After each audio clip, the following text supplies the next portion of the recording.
Gentlemen, it's raining outside in Richland Center, Wisconsin, so I hope it doesn't get flooded away. It's almost like I was having an event this weekend. So. Welcome to Let's Grow Pulling Live. My name is Jason Schultz. This show is every Monday night, live on YouTube and Facebook. We call it Let's Grow Pulling. We talk to pullers, we talk to promoters, we talk to sponsors. We sometimes talk to ourselves. It all depends who's watching. But we have a special guest tonight, Brandon Coates. And as always, every Monday night, this show is brought to you by the Outlaw Truck and Tractor Pulling Association. The Tuckers has famously named our show Hollywood Squares. And over here, oops, I do it every week. Charles Posch, and you point at Coatesy. Charles, there we go. Now, Brandon, you point down at Paul. Down, Brandon, down, point down. There we go. That's Paul Romack. Paul, Cody Vanderholm, and Big Rye. So, who we missing? We're missing Brett Yarin. He said he'd be on a little bit, maybe. Leroy Studer, is he still in jail? He's in dad mode. Dad mode, that's right. And the great Ryan Zolik. So, we're not sure. Better be in website mode. I'll say he's in Midwest Winter National mode. Ah, yes. So, as always, as we're going throughout the show, please ask questions, type in comments about our guest. Brandon Coates is our first guest tonight. Him and his brother just won their first year out with the brand new Pro Stock, Fueling the Fire, the Badger State Pro Stocks points. And before we came on, Brandon said he thinks this is the first time an Iowa Pro Stock has run PPL Champions Tour, NTPA Grand National, and Badger State Pro Stock all in the same year. We all know Brandon Simon won Champions Tour, Robbie Russell won Grand National, and Coatsy won Badger State. So Iowa Pro Stocks are back. There's like 4 of them in the state, and they all won championships. Right, Coatsy? 3 out of the 4 that I know of for sure.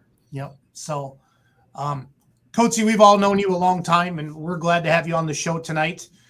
Again, people, if you have a question for Brandon, type it into the comments. If you want to pick on Brandon, type in the comments. We share it all. Any old girlfriends, anything like that, bring it on, because we like to have a good time.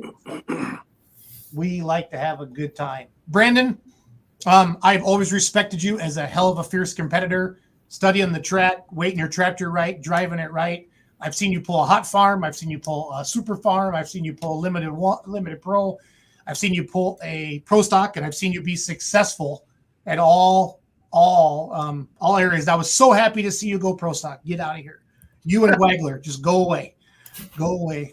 Yeah, the pro stock deal was more of my older brother's idea, and I decided to sell my 4-1 and be partners, but originally he just wanted to do it on his own. But I thought if we wanted to give the tractor 100% attention, that we should just focus on one. So that's why the limited pro got sold. So before we get too far, There it is. Absolutely gorgeous tractor. Think this is a Roost picture. Yep.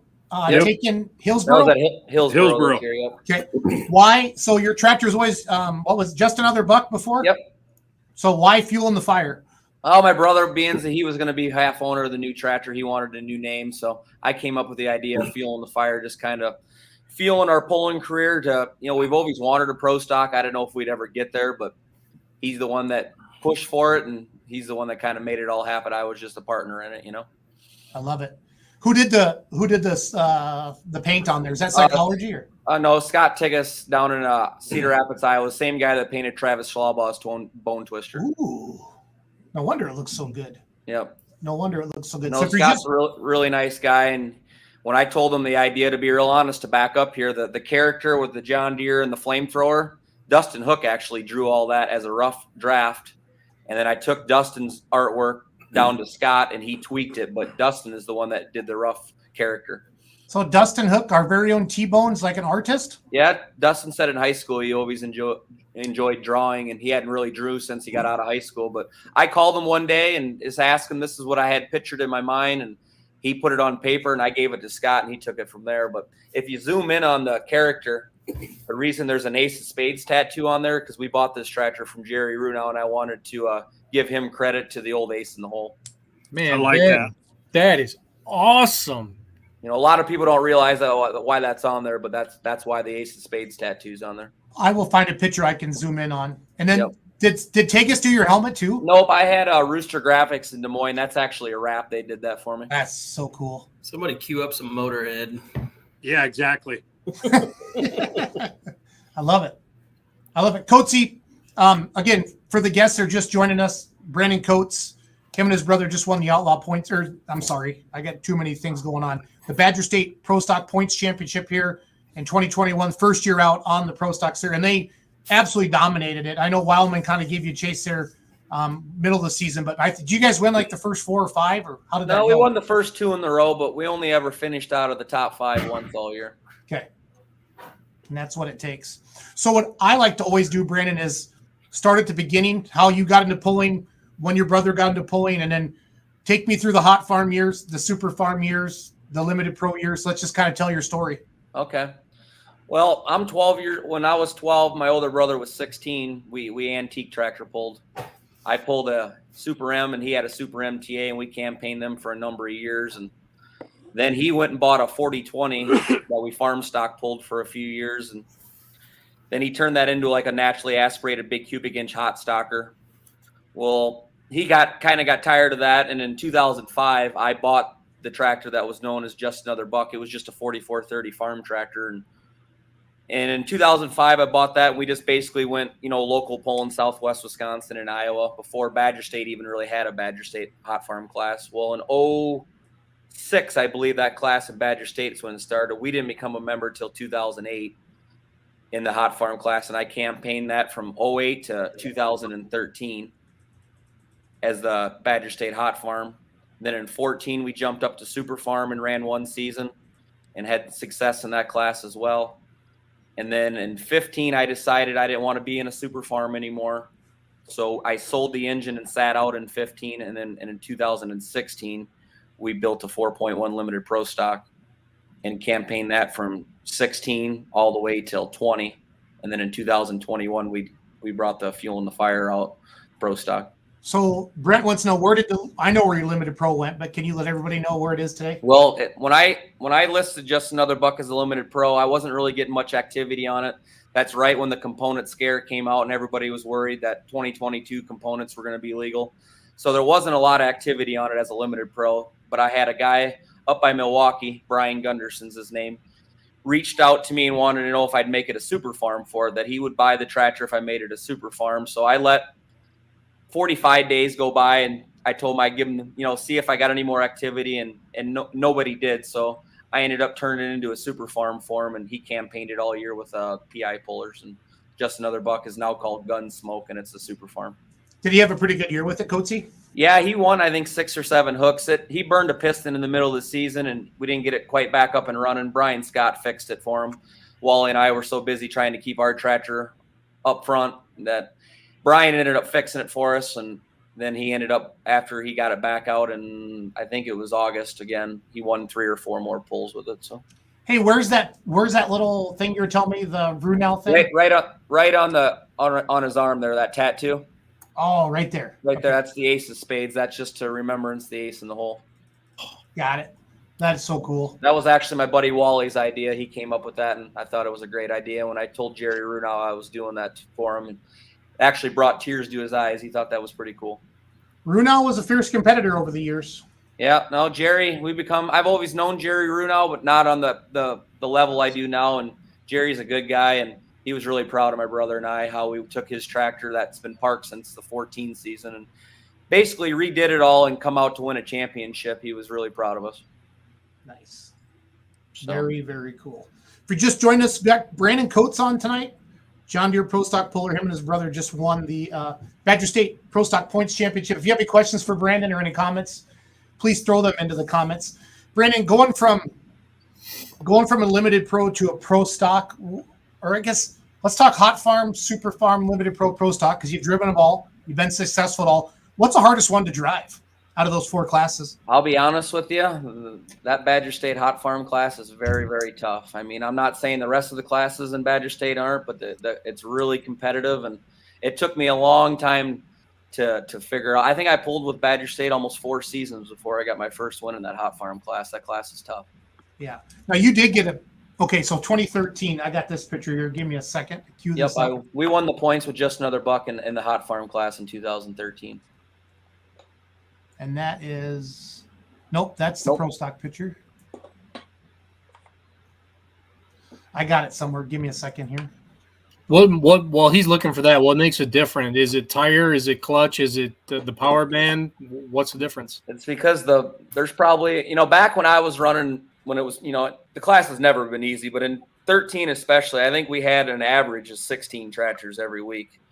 And we all spent too much time on the dyno and had good parts that you really had to hit your setup. And if the track was going away and you were lucky enough to get a good draw, you really had to capitalize on it, because the class is super, super competitive.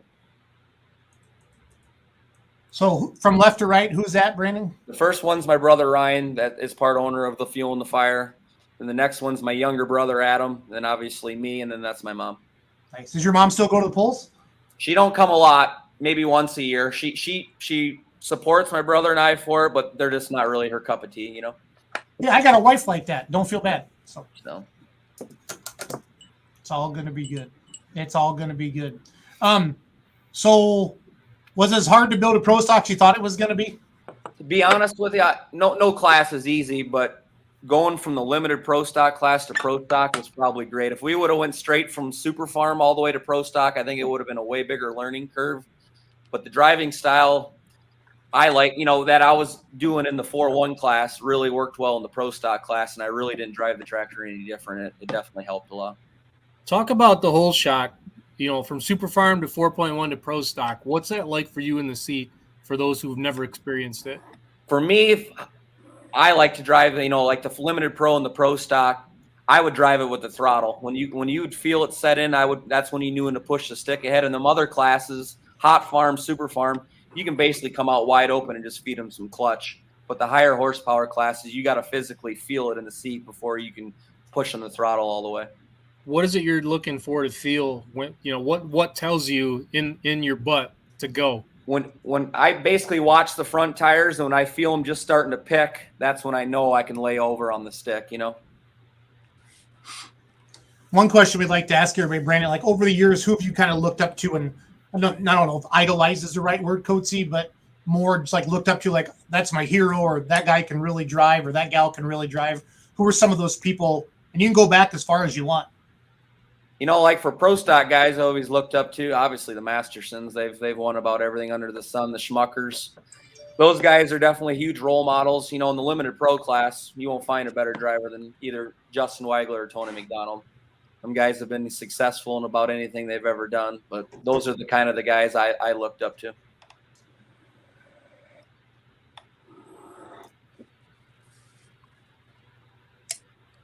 I'm just looking for more pictures, guys. Sorry. Yep. Any other questions? You mentioned Justin. Yeah. And you and I had a conversation about a photo that I didn't take, but I saw. Up at Hillsboro, us sitting in the session in the day session on Saturday. You guys kind of came up together. I'm guessing there was a fair Justin bit had of... a lot to do with me coming up there, because obviously we were chasing Badger State all year, so we didn't really venture off. That's the only non-points pull I went to all year, and Justin really wanted us to come up, and so we went up there, and Justin and we worked as team tractors all day. We talked about what we were going to do for strategy, and I consider Justin a very good friend of mine. Those are good friends to have. So, I was down there in Nashville when he drove his old chassis again. Yep, I seen he drove Mike Bausman's tractor, which was. And I went up to Tucker and said, "No, we got rid of him. Leave him, make him." And I said, "Get him off that tractor." But it was kind of a joke. But not that you're scared of anybody, but man, you can't think of anybody as dominant. And you had the points race nailed down. In 2019 before. You had Tony on the run and Meyer on. Heck, you were in the lead before. It was Viroqua, right? Yeah, Viroqua was when we shelled the timing gears out, and obviously we got last place. And I believe, if I remember right, John Meyer Jr. won that night, and Tony got second. So it was about the worst thing that could possibly happen. And Wally and we thrashed on that thing all week, and we bent all the valves, so I had to have the head fixed. And we worked on it all week to get it back together, and then we went up to Monroe to get rained out. It wasn't the season we wanted, but on the other hand, that's just the way pulling goes. So. Brent Geek says, I think his best pass was at Baraboo during the American Family Children's Hospital benefit pull. I thought you were going to touch the tarp at the end of the track there, Coatsy.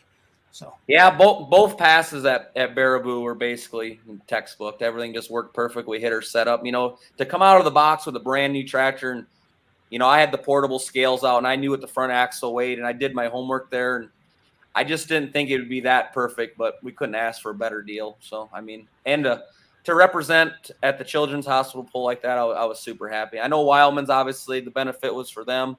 They would have loved to win it more than anybody, but we definitely made a really nice pass that night.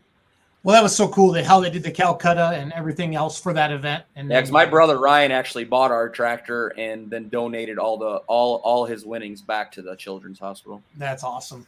If you've never been to a Calcutta or seen a Calcutta to pull before, what they do is they bring the whole class out. Then they auction them off, and half the money goes to the tractor owner, and half the money goes to the person who bought that. And what they end up doing is, like you said, his brother Ryan donated all the money back from everything, and they wrote a big check, I'm pretty sure, Coatsy, to the Children's Hospital because of that. So no, that was probably the highlight of our career. I look forward. I know a lot of guys sometimes aren't together because that's always our first pull this season for Badger State, and us pullers donate all our winnings back, and that's the most important pull to me of the year right there is for the kids.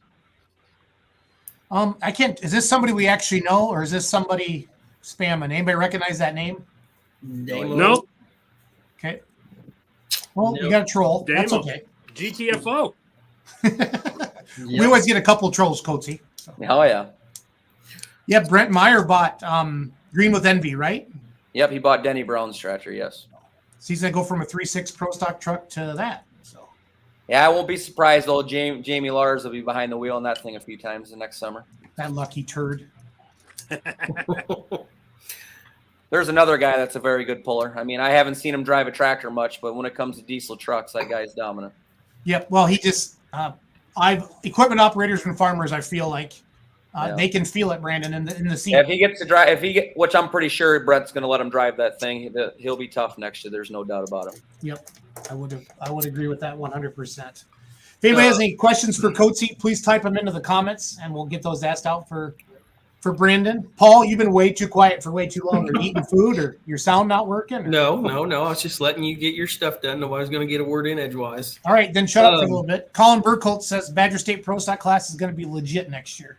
It's going to be some heavy. Yeah, we've gone from, Brandon, an average of 4 or 5 pretty consistently to almost a legitimate double-digit Pro Stock class. And I don't know anywhere. Just guys I know for sure next year that should be out. We had 8 all season. You got Dustin Hook's tractor will be out next year, and then Blaine Stam didn't have parts all year, so right there's 10. Everson will be back out with a mass. He's 11. Brent Myers is 12.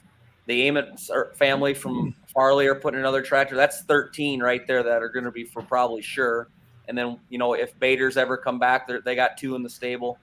Badger State's going to have the biggest state-level pro stock class on the planet. And that's what I was going to say for a state-level organization. And honestly, I'll say this, and I always get accused of being a homer, but I feel the Badger State is one of the most dominant state level organizations in the country. Yeah, whatever, Paul. It But ain't no, a homerism I mean, if it's true. Yeah. Next I year know. in Badger You State can Pro back it Stock, up. Colin Burkholz is 100% right. It's going to be a whole different caliber of tractors. I mean, the people that go watch a Badger State show, they're going to see some really good Pro Stocks next year. Oh, for sure. So Brandon, what's your winter pulling plans? Do you have any? And then what's next year looking like? I mean, we sent in for the National Farm Machinery Show. We're really hoping to get accepted for that. It's always been on my brother and I's bucket list to be able to pull at National Farm Machinery Show. I sent the Limited Pro in twice, never was accepted. So we're really looking forward to hopefully getting accepted to that pull this year. Here's a question I got for you that I don't, we all know what this means. When you're bringing a pro stock up and you get that flash of fire out the stack before you let go, we know what's going on there. Are you cognizant of that in the seat, or is there something else you're focusing on? No, you always know it's going to come, but I mean, a lot of it is when the rack starts opening on the pump and how it's feeling is why that fireball comes out. But It's one of the coolest things in tractor pulling. Oh, it's awesome. And as a photographer, we're always trying to capture that. But I've always wondered what goes through the head of somebody. when the in first seat. fireball comes, that's when it's getting pretty close to go time.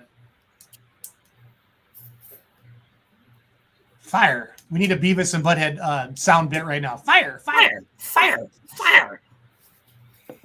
Sean Sauer has a very nice comment for you, Brandon. I know he follows a lot of Badger State stuff. Yep, I've known Sean. I mean, I used to work for the Reichling family, and him and Jeremy Gratz were always really good friends. I've known Sean a long time. Congratulations. Was a great year to watch you and your brother be able to share driving and do well, not to mention you guys have a good time. Can't wait till next year. You're going to see if you get invited to Louisville. Yep, you said you sent in. Winning Badger State Points Championship will probably get you invited. I would agree with that sentiment. Mm-hmm. Stranley, one of our famous announcers in Badger State. Can't wait to call that class next year. So, Yep. no, I will give. This is before Elsine even had a pro. Brandon, he stuck with that pro stock, having a pro stock class in Badger State, and I would fight him and say that's a Champions Tour class. That's a Grand National class. And Yep. you talk to Randy Brew and Gary Brinkmart and say, Jason, we don't disagree, but we don't want to run. We don't have time or the energy to run every weekend to Indiana, Ohio. You know what I mean? Well, that's just like my brother and I. I mean, obviously, my brother owns Midwest Concrete. We're a paving contractor, and that's when we're making our money in the summer. We'd love to go out and run on the big level, but it's just a conflict of interest for our business. That's why we enjoy Badger State, and the farthest pull we go to all year would be Plymouth, and that's about 3.5 hours. So most of them are an hour and a half, 2 hours. It makes it nice. Did Ladwig sell his tractor? I know I saw it for sale. As far as I know, it's for sale, but it hasn't been sold. No. Okay. I know you kind of know what's going on in the world. What other pro stock changes have you heard for next year? Like different owners that you can actually talk about and mention? I mean, the only one that I know that's gotten sold would be probably Brent Meyer buying Denny Brown's, which he's not getting out. He's building a new tractor. He is. Okay, cool. So Good. The chatter, Brandon, of always the pro stock class and putting limits on it. What's the latest you've heard on that for a turbo limit or? I mean, as far I talked to Mears probably a month ago. Just I was just as curious as anybody else. Obviously, we have a pro stock tractor. In Champions Tour, he basically told me the limit was going to be 6-inch exhaust the way it has been the last year, and he had no intentions on capping the compressor side, is what John Mears told me. Okay. So I don't know in Badger State if we're going to talk about it, or I know there was talk. For last year, obviously we had the COVID year. We didn't pull, but before that, there was talk of capping the turbo at the state level. But I know it's something that'll get discussed in December when we're up at the Dells. So Badger State, you've been a hot farm champion, and to be a pro stock champion now, I mean, that's it's pretty awesome. Yeah, no, like I said, I'm 35 years old, and I started antique pulling when I was 12. So, from being 12 years old to 35, being able to drive an antique tractor to a pro stock, I'm very, not a lot of people get to say that, and it's cool. You know what I mean? It's really exciting, and it doesn't matter what class you're in. They're all competitive, and you have to take it serious if you want to try to win. So I love it. We've got about 5 more minutes left with Brandon, guys. Everybody out there watching, if you have any questions for Brandon, not just a pro stock puller. The guy loves pulling. Like, he's ate up on it, and he knows more about it than he's forgot more than I'll ever learn. So if you have a question, please type it into the comments. There's some guys I'd like to thank this year, for our pro stock. Why, we're as successful as we were, and I got a list here, so I'd like to share their names and give them a shout out and say thank you. Go for Please it. do. The first guy is Wally, my buddy Wally. Jason knows Wally. A few of you guys probably know Wally. I know Ryan. Second coolest hair behind Lee Ruff in Badger State. Yeah, Wally owns Skyline Diesel. He's probably one of my best friends in this whole world, and Wally's been helping me. This was his 11th season, so he's been helping me from hot farm to super farm to 4-1 to now pro stock, and he's probably one of the best mechanics I know, and I couldn't do any of this without him, and my brother would vouch for that. We actually sat Wally down before we even decided to go pro stock to make sure he'd still want to help us work on it, and he gave us the go-ahead, so then we knew we'd be in pretty good shape, I need to thank my brother, Ryan Coates. Without him, none of this would be possible, and he knows how much I appreciate him, and we've always gotten along great. I couldn't work for my brother if we didn't get along, so thanks to him. I need to thank Robbie Lemke. He helped us a lot with the engine program. Chad Mayhill, his guys at CM Tires, him and Levi and Fred, they really helped me out a lot. Their tires really work well, and a big shout-out to them guys. I like to thank Brian Scott and Prairie Performance. Brian's been a good friend of mine a long time, and that's where we dynoed our pro stock at, and he's helped us a lot to get to where we are. I couldn't do it without him. Need to thank Jim and Steve from out at Weimers. We run all their air and fuel, and everything we had on all year worked really well with no troubles. I was really happy with that, and actually talked to Jim today again and just thanked him again. Like to thank Pro Polar Tire. We had their new hole shots on all year, and the Doctor family. They're always pushing the envelope to try to get the horsepower to the track, and their new tires work well for us. I'd like to thank Tim Engler and his guys. We run their chassis and works very well. Also like to thank Tim and Josh Shipley. Those guys built me some parts for the tractor as well, and if you know the Shipleys at all, they're pretty well known in the pro stock world. They helped me out a lot. I'd like to thank Cody McKinley from Corsa. We run their data logger, and Cody was a huge help, and anytime we had any trouble, I could call him at any time, him or Wally, and he'd walk us through things. And also Carlton Cope. I reached out to him, had some questions on pro stock stuff, and he helped me out and just got hooked up with a lot of good guys in the pro stock class. It wasn't just a one-person effort. I had a whole army of great help. So I'd like to thank all them guys.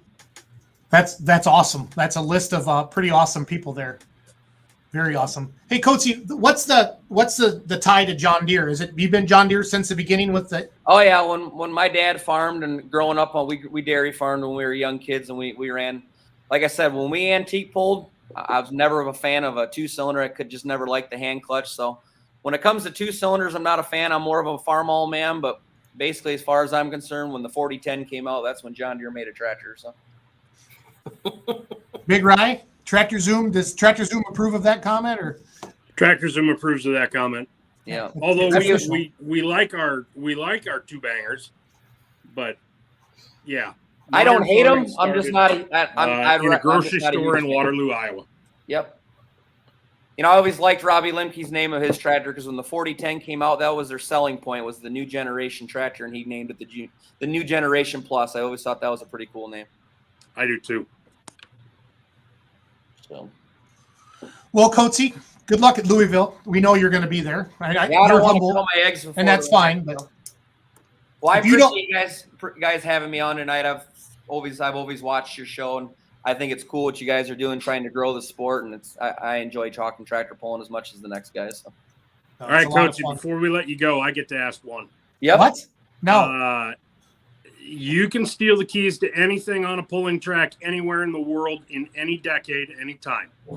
You can't pull at Bowling Green. You can't pull at the farm show. And you can't pull at Toma. What would you pull? Where would you pull it? And why? Well, you basically took the 3 coolest pulls out there that I'm aware of. Way to go. Hey, it's because I want to put the spotlight on some great tracks that other people don't get to see. Yeah. I mean, I've never been to Chapel Hill, Tennessee, but I've watched a lot of their videos. That if I couldn't pick those other 3 you said I couldn't, that would probably be my choice, and it would still be a pro stock tractor. Which one? Whose tractor would it be? Yep. Mm-hmm. To be honest with you, when Carlton Cope was running like he did in 2013, that's the tractor I'd want to drive at Chapel Hill, Tennessee. Yes. Fair point.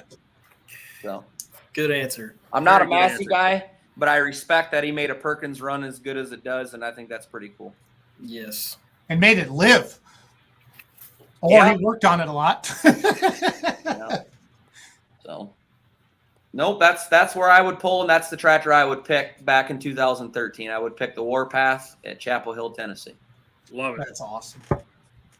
That is awesome. Coatsy, you have a great story. You're a good dude. You're a hell of a puller, hell of a competitor. Everybody respects you. And two, it's just so cool to jump in your first year like you and your brother did and win the Badger State points. I mean, Brinkmeyers and Wildmans and all the tough competitors in that class. You know, it's just pretty awesome. Very, very awesome, Brandon. Yeah, like I like being a member of Badger State since 08. Obviously, knew all the pro stock guys for years, but when you actually get to go compete against them, the respect I have for the Wildmans and the Gary Brinkmeyers and his family. Not that I respect all the Badger State competitors, but everybody but Elsie. Let's be honest. Like Elsie, all them guys, just to be a part of them, and you know, it was really awesome. You know, sometimes guys give pro stock guys a bad rap. They think they're arrogant, they're better than you. I mean, I started at the bottom and we worked our way up. I'm no different from the day that I pulled an antique tractor to a pro stock. I'm just happy to say that we're able to do it because not everybody can do it. You know what I mean? And without my brother, I wouldn't be where I'm at, and he knows that, and that's why a big shout out to Ryan. Well, we got a bunch of people watching tonight, like better numbers than normal, but nobody's asking questions. Coatsy, are they scared of you or what? I have no idea. Maybe their keyboards are broken. Yeah, it's hard saying. Hard to say. No, congratulations again, Brandon, on a phenomenal year. It could be enjoy watching you and your brother into the future and do that. So is the plan right now to run Badger State again next year, or are you guys gonna? We're obviously gonna start out Badger State and chase the points, see how it's going, but we definitely, we want to venture out, and Rockwell, Iowa is so close to us. That's a great pull. I want to definitely hit Rockwell, and kind of our bucket list for next year, as what my brother and I have talked about, is Rockwell, Iowa, and Toma, Wisconsin, and both nights of Hillsboro, and maybe possibly Bowling Green, but I definitely want to go to Rockwell, Hillsboro, and those pulls that I just told you about for sure. But we're not going to ever give up on Badger State. We really like the guys we pull with, and we'll want to keep going as much as we possibly can. Brandon, we got a latecomer to the show. Talk about who you bought the tractor from, the chassis. The tractor was Jerry Runows from Osseo, Illinois. It was known the ace in the hole. Jerry campaigned that thing in Outlaws most of its career, and then a little bit in ITPA. Oh, here we go. Here we got a question. Good question. We're going to keep talking to you, Coatsy, until Roger jumps on. Okay, is that all right? The worst track of the year that I really struggled on this year was Beaver Dam, Wisconsin. I struggled there as a 4-1, and the struggle's still real with the pro stock. So,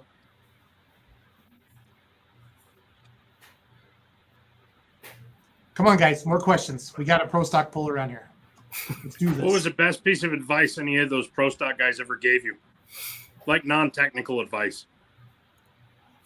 probably Tim and Josh Shipley. They said if you want to run out front, you can't do what all your competitors are doing. You gotta beat your own drum, and I took that to heart, and those guys helped me out a lot. How far is Farley from your house? The racetrack there in Farley. Our shop's right in Piasta, actually, right on Highway 20, so we can be to Simon's Park there in 8 miles. Wow. Like I said, I caught a lot of grief that we didn't take the tractor over to Farley. Wally and I actually literally just finished it up at noon that Saturday to go to the children's benefit pull, and I went over to Farley that night and watched on Friday night. And if I had $1 for everybody asked me where our tractor was, I probably wouldn't need it to pull all year. Hey, it's a great way to raise some money. Our plan was to we were going to commit ourselves to Badger State, and like I said, Hillsboro on Saturday night is the only non-points pull we went to all season, and we wanted to focus on Badger State, and that's why we did what we did for the first season. Though. No, and it's hard, Coatsy, because you want to go to all these polls, but you know that you have a goal, and you got to sometimes say no to some stuff. It's tough. I get it. No, like I said, Don Slama thanked me on Saturday night for coming up. I thought that was pretty cool. I didn't know if Don would be mad at me because we didn't come on Friday, but he come up to me Saturday night and thanked me for bringing our tractor up. That meant a lot. So basically Jerry had that tractor just sitting? That's what somebody wants to know? From 2014 till 2021, it was just sitting in his shop. The crankshaft was broken and when we bought it, and that's why he parked it. And he said he had intentions on getting it back, but Jerry was getting older, and his helper that used to help him was getting older, and I know he didn't get out of tractor pulling because he didn't love it anymore. It was just time, I think. Yep. But he came up to Monroe and watched us pull, and I sent him all our videos, and we chatted almost every week. He was really proud of Ryan and I, how we campaigned his tractor, and I was glad that we could make him proud because I know Jerry was very particular about his tractor, and it meant a lot that it was going to a good home. Did you approach him, Coatsy, or did he approach you? Or yeah, I knew the tractor would probably be for sale, and I reached out to Clint Menning from Texas. I knew he knew Jerry, and he's the one that gave me Jerry's cell phone number. And Ryan and I and Wally, we went down there and looked at it, and we were probably at his place for 4 hours, socializing about pulling, and we ended up purchasing it. Good deal. Well, Coatsy, Roger's on. Thank you for your time. Congrats on a great season, and we'll see you soon. Well, thank you guys a lot for having me on, and I really respect what you guys are doing. Thank you. Thanks, Coatsy. Take care. Yep. Thanks, Brandon. Take care. See you guys.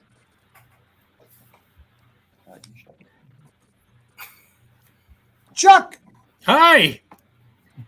there's Roger. Really? Hey guys, what's Roger. up? How are you, man? Welcome to Let's Go Good, Pulling, very Roger. good. Sorry about last Monday night. So hopefully your daughter's doing better. Hey, she's doing awesome. She's full of piss and vinegar always, so she's doing good. She Thanks. gets So, that honest. Yeah, she gets all that from her mom, I guess. I don't know. I'm a pretty quiet, reserved guy. Don't have much to say usually. Never. So I talked to all the 4-1 competitors, Roger, and we would like you to skip limited pro and just go straight to pro stock because we don't need you in our class. So Well, if you all open up your wallet and hand me some cash, I'd go that direction too. But I don't think that's going to happen. So.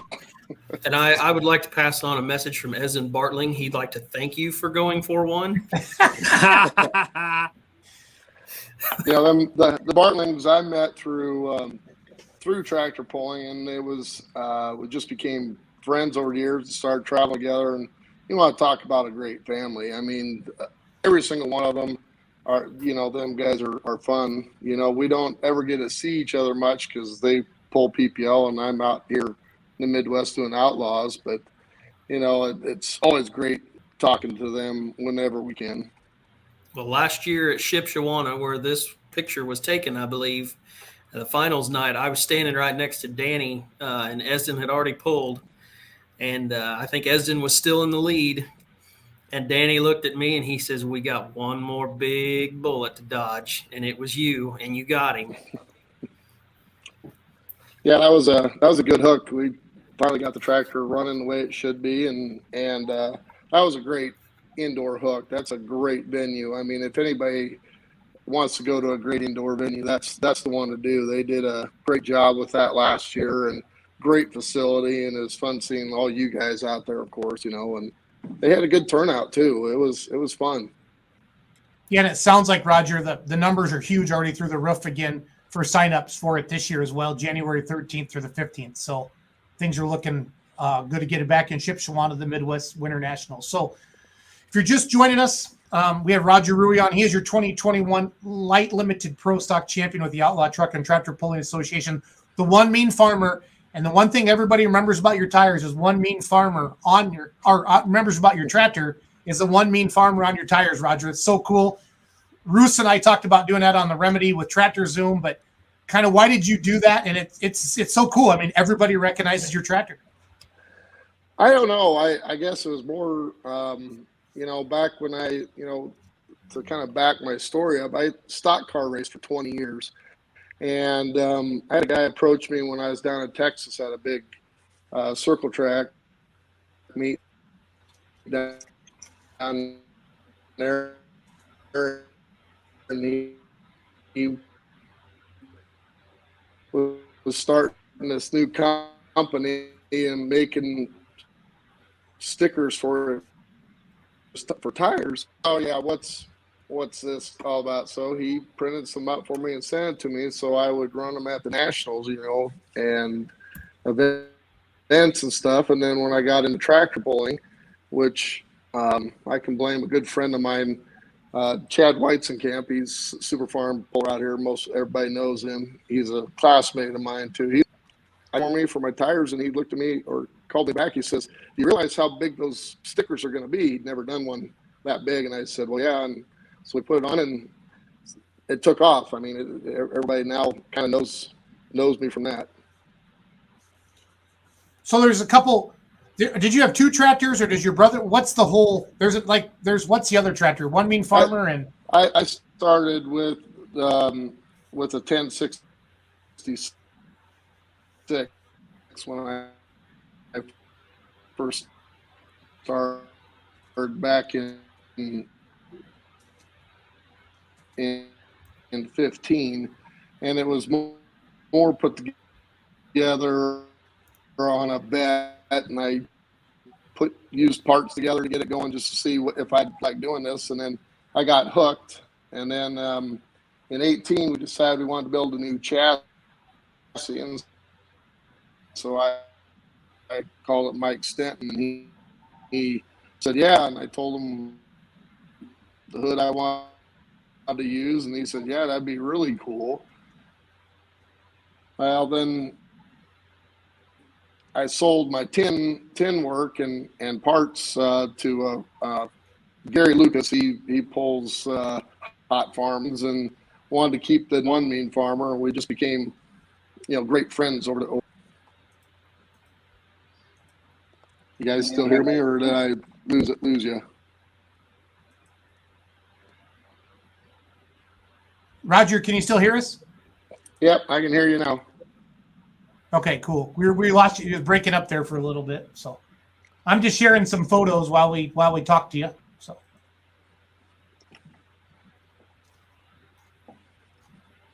I got a question for you guys. How'd you ever dream up putting a venue together like this? This is one of the coolest things that I look forward to every Monday is listening to you guys. Because you get to hear about the whole world about polling instead of just our little area. I'm just here so I don't get fined. We're bored as shit, and we don't know what else to do. we all feel, Roger, that the sport of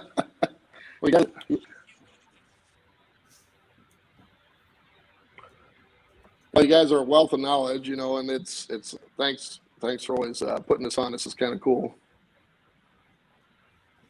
Well, we all love polling, Roger, and we all passionate about it. We feel the sport deserves more attention, and that's what we're trying to do for it. So, absolutely. I mean, ever since I got into tractor pulling, I've met a lot of people, and it's a great community of people. It's really, really fun going out to different areas and meeting guys and through different stuff. And now, of course, there's this media, everybody kind of gets to know you, and they come up and start talking to you, and which is awesome.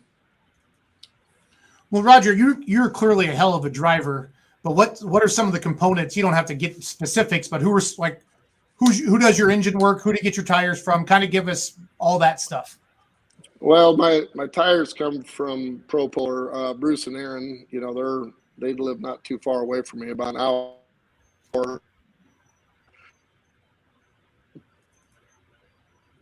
And I was probably going to say one of the first people in Nebraska that's on the new chassis. So I've stuck with them. They make a great product, so Bruce and Aaron Doctor would become really good friends. All my motor work and stuff, I have, he does all my parts and motor work and stuff and dynoing. So, and when I break stuff, I have people I can talk to, and they say, well, yeah, well, this is what you need to do. So I've been lucky that way that I've had everybody knows the Roo Crew. They call him Dirt Inc. because he's the one that's always sitting behind the sled, checking things out. And then Steve Satry, he's a mechanic and diesel mechanic and a friend from high school, and he's the one that helps me on everything. I'm queuing up some video, guys. I'm just gonna I turned the sound off, but we'll let Roger keep talking. But just showing some videos of some of your runs, Roger. So how many points championships have you claimed in that light limited pro stock class? Say that one more time, Jason. How many points championships have you claimed since you started pulling, Roger? Kind of keep breaking. Yeah, your internet You're just a still kind tad of bit breaking up crappy, I on me. think. This is yeah. We've been running for the championship hard the last 3 years,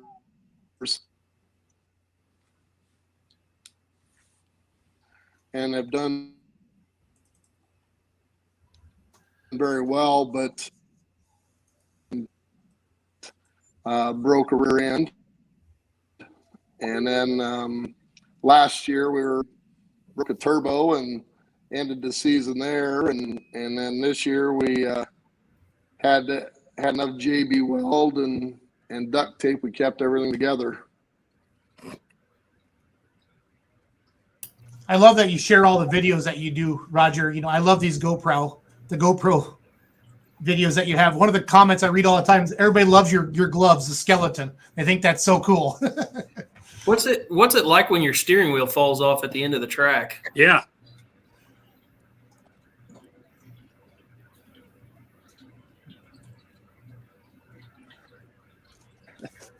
Roger spent too much money on his tractor and doesn't have good internet, guys. I'm afraid.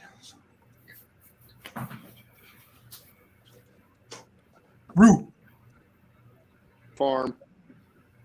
Can you hear me now, guys? Yeah. Okay. Yeah, when we were down at Warrensburg, that's when that happened. And luckily when it did, it was at the end of the track and not at the beginning. So, but it was definitely an interesting experience when that happens. A little exciting, I guess you would say. Yeah, I like it. Keeps You don't it need fresh. a steering wheel anyway, do you? Nope. Tap those brakes, Roger. Keep the front wheels up. What You don't everybody have to says, worry about it. Roger, here's some memories. Do you remember what year this was?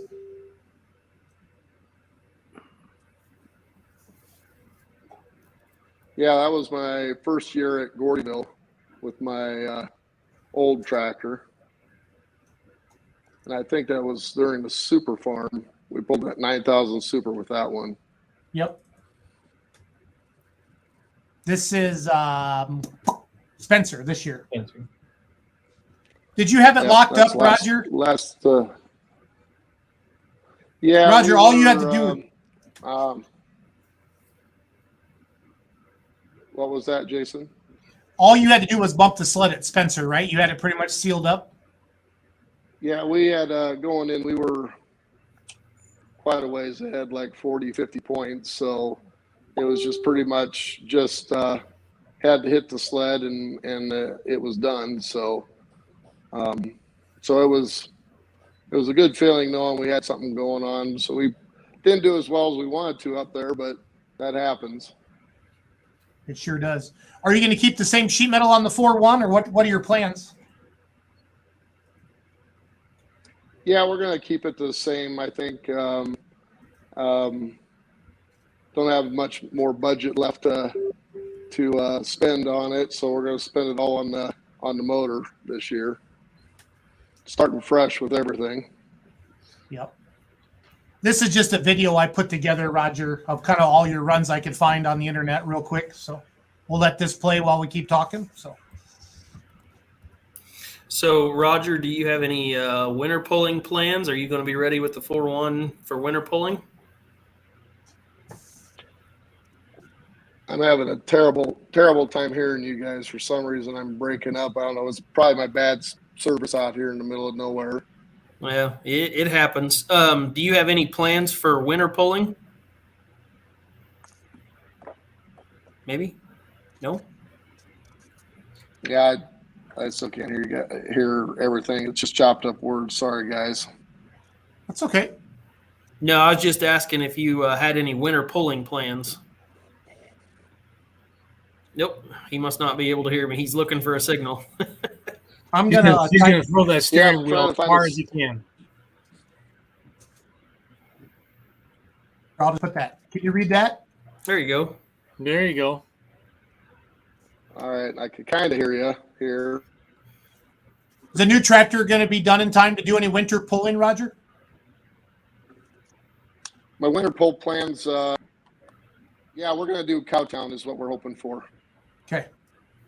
The Cowtown Showdown in Kansas City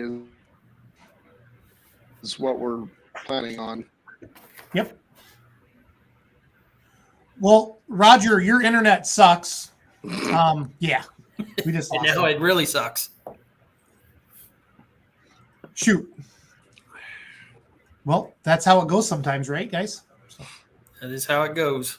But I think we got a good part of his interview in, don't you think? Oh, yeah. Yep. But great family, great crew, the Roo crew. It was a tough run in 85, that's for sure. Yeah. It was funny because I was down there by Esden in my medium pink shirt. Your at the medium? Shipshawana. And talking about all that stuff on there. So, Yep. He's back. Roger, you don't have to come back. We're done picking on you. Can we hear you now, Roger? Nope, not at all. But thanks for having me on, guys. Yeah. Roos, Hey, will you buddy. shoot him? Roos, will you shoot him a message Yeah, I will. saying thanks? And he did great. 2 great interviews tonight. If you have somebody, we know we have a lot of loyal followers that watch the show every Monday night. If you have people that you want to see on this show, let us know or ask them to reach out to us. I mean, there's no science behind who we have on the show unless something big happened in the pulling world, guys. We're pulling fans just like all of you. And we love it. We love the sport, and we're trying to just show it off and show you the people who they are. So there really is no rhyme or reason to the people we have on the show. So, and I mean that. We're all super busy.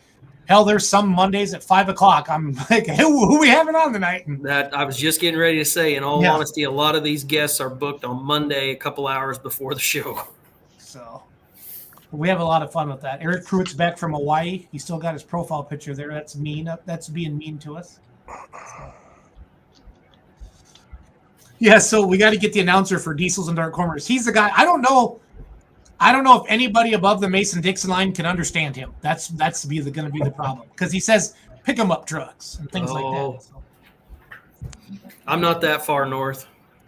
And then Roger says we will be in Cowtown with the new tractor. So Good. That's You know, his that's the thing, Paul. Everybody wants to say how far south they can understand stuff, but nobody ever wants to say how far north they can understand stuff. Like what? What's the deal here? What's the southern fascination?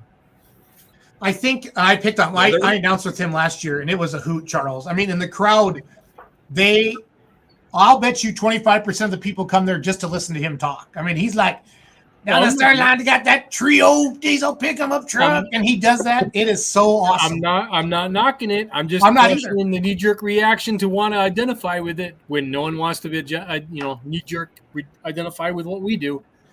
I get accused of having an accent, Charles, because I've announced. So do I. I've announced, in Florida all the way down Texas, and people say, "Where are you from, Canada?" And I'm like, "Oh no, I'm not." There's a fine line where the A and the hoser, it's like northern Wisconsin, Minnesota. I'll own that. I live north of Canada. Try that on for size. Yeah. So, well, guys. So anyway, if you have somebody that you want to see on the show, I guess we really want to highlight some. I like to tell points championships. I think the points championships are they're hard. You deserve the credit that you get.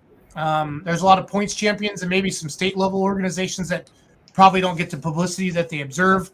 I would tell you right now that I'd line Brandon Coates' Pro Stock up with any of them, night in and night out, and into a battle. And I've watched Coatesy. I had my hot farm out that first year in 2013, and just watched him just kick all of our ass every single week. And that guy just studies tracks. And Tony McDonald builds my tractor, works on my tractor, and those two are like they're rivals, but they respect each other, and they're always kind of talking and poking each other, and it's kind of fun to sit back and watch it all. So I like that. So Go to Florida. For the oranges. Yep. I wouldn't mind seeing some pro stock grudge racing, pulling, grudge something. Grudge anything. It's awesome. That's how it got started. My tractor's better than yours. It's a disease. It's a disease. It is very much. Guys, let's lay the basic framework out of our Pullers Championship, May 13th through the 14th at Nashville, Illinois, at the Track and Holes Hours next May, guys. So I'll start off by saying everybody's kind of, and Charles had the best way of describing it on his Facebook when he shared what we put out there the other day. I think a lot of people have had this idea, this outdoor Louisville theme. I personally feel, and I'm just going to raise both of my hands, I personally feel this is what Bowling Green should be when we say a true National Tractor Pulling Championship. Not knocking the NTPA, not knocking the PPL, anything like that, but I would love to see just a big money, run what you brung, the best of the best. So that's kind of what we've done. We all love Louisville, but it's indoors. It's February. Why did we pick May? Well, our goal is not to be on top of a Champions Tour event, Grand National event, or an Outlaw Hook, right? Because there's going to be some Outlaw people invited to this as well. So we either have to go May or we have to go late September or October. And we decided as a group that we all feel that May, we have a better chance of having people wanting to come pull in May than we would in September for something especially new like this. And what we're offering is really, we're offering the best of the best to come basically get a couple warm-up laps, if you will, against the best of the best, 2 nights in a row at an awesome facility. So we know some people are going to be farming. We know some people are going to decline the invite, but that's okay because we know there's a lot of good trucks and tractors out there. And then you, the fan, get to pick who you see in Nashville, Illinois, May 13th through the 14th. So will it be perfect the first year? Absolutely not. Will we add more classes in the future? If you, the fan, supports it and fills the stands, we can go to 3, we can go to 4 sessions, and we can add the state level classes. We're not going to announce the classes tonight. We want to get the website rolled out a little bit. We want to get the Facebook page up and going, but we want to tease you into this is going to be something legit. It's going to be something different. The fans are going to get 100% of the gate, or the pullers are going to get 100% of the gate. So that's cool. Why can we do that? Because we have an amazing promoter named Brad Holzhauer who loves pulling, and he has the cha-ching to back it up. And he's saying, bring him to Nashville. So we all went to Nashville, everybody on this podcast except Cody and Charles. We've all been there, or Brent, I'm sorry. Well, 3 of us, but Zolik was there. My point. I've been there 3 times. Brent, you can't see Yard matter. because he's about 30 feet in the air. Right. Oh, that's right. Brent was there. He was up They on the put him side. in a cage and dangle him over the track. Yes. It doesn't matter. You don't look a gift horse in the mouth. It doesn't. I don't care where it is. Bingo. Anyway, so we approached Brad with this idea, like, hey, we really want to have this outdoor Louisville. That kind of seemed to be, I say that a lot. I don't know if the rest of you guys do, or where we can invite the best of the best to this venue. It's a beautiful venue, plenty of parking, plenty of seating, but we have a promoter, guys, that if we say, hey, we want this to sit 10,000 by 2028, it'll seat 10,000 people by 2028. He'll make it happen. So he loves pulling. If you've heard of 618 Motorsports, we always joke around and call it 618 because I'm good friends with those guys who are fighting all those knuckleheads down there. And we pick on each other back and forth. We call each other at 3 a.m. when we've had too much alcohol, too much Jerry juice. By the way, it is now 9 o'clock. The second hour of Let's Grow Pulling is brought to you by Jerry Juice. And I have some in my cooler over here. So anyway, we're excited. We can't have every class. Don't be pissed at us if we didn't pick your class, okay? A lot of thought went into the classes because we just went 2 sessions this first year. And in pulling, there is some locality. Is that the word I'm looking for, guys? Yeah. Yeah. Yes. You know, so, but our ultimate goal, if you guys support this as a fans, is to have 3 or 4 sessions, maybe 5 sessions. I don't know.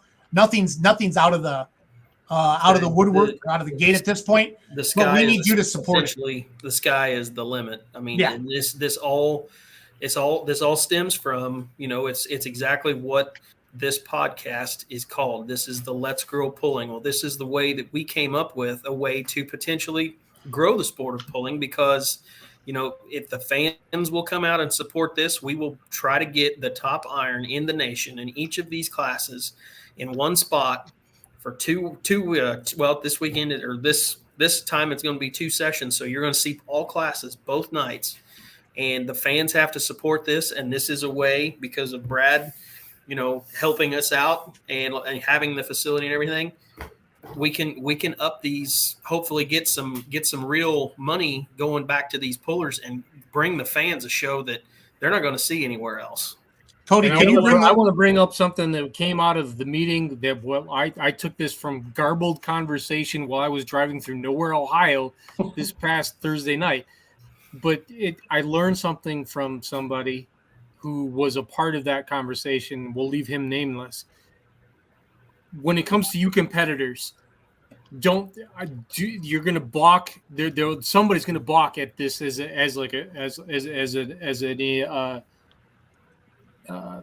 hook fee or whatever. No, that's not what we're doing here.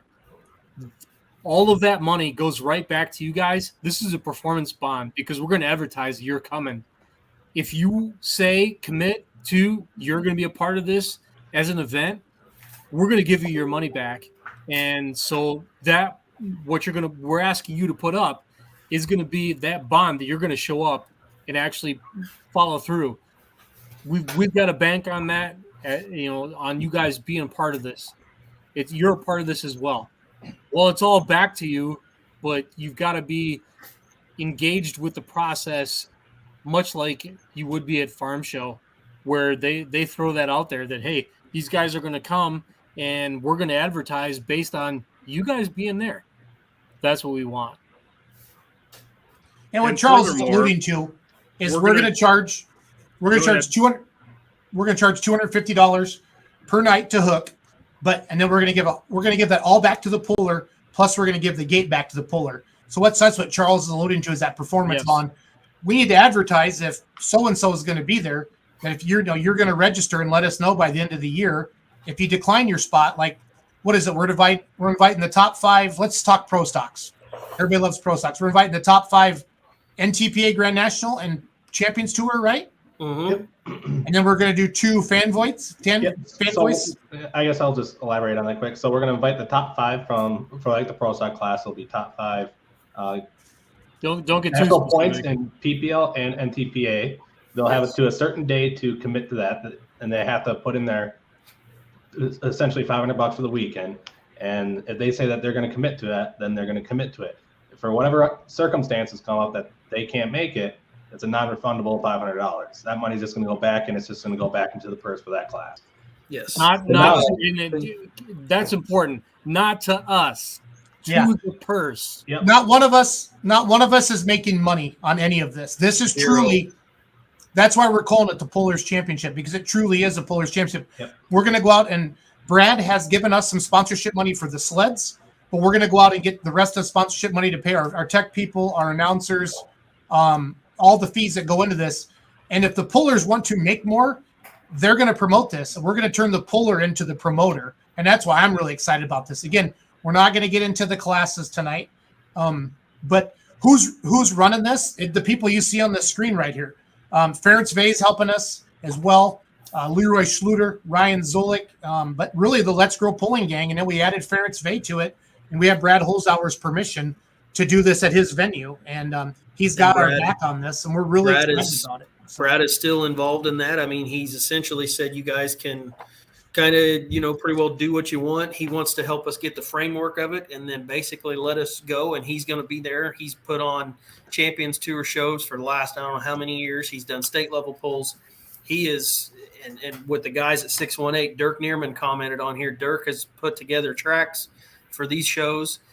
Brent Shorefighty and Brett Hochstadt right there at 618 Motorsports. They're all involved in all of this. And basically we just, like I said, we want to bring a badass show with some badass iron, some of the best in the country. And, bring it out there, get as many people in the stands as we can, build up that purse, and give it all back to the pullers. Because that was always the thing. The pullers say, well, we do bring the show. We bring the show. Yes, you do.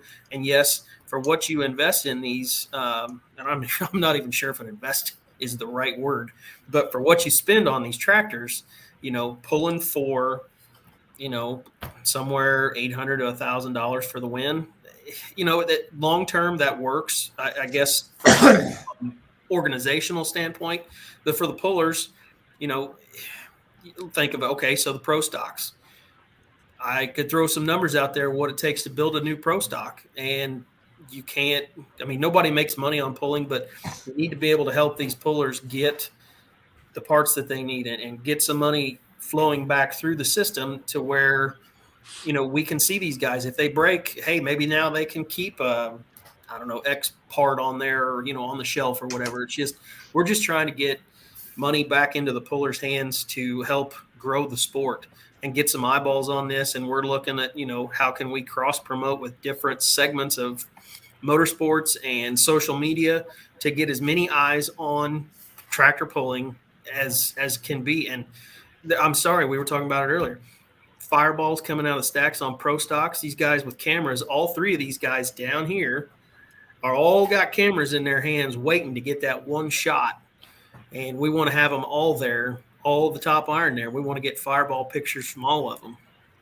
And you talk about cross promoting, and I heard today from the crew up at Onaway Speedway that does the uphill Canadian style semi drag racing, and they wanted to know, hey, are semis going to be a part of this?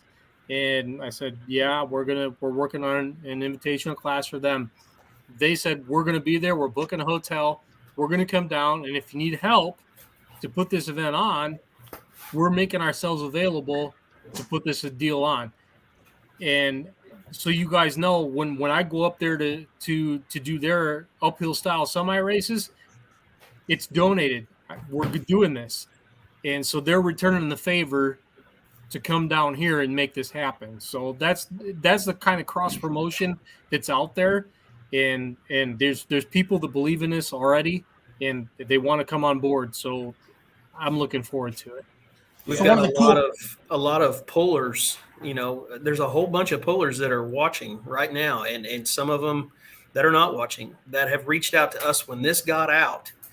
The buzz was, hey, what's going on? Let's get some more information out. And we've all said, we've had this idea. Maybe we jumped the gun getting it out there, but we knew that we had to get it going just to get it moving.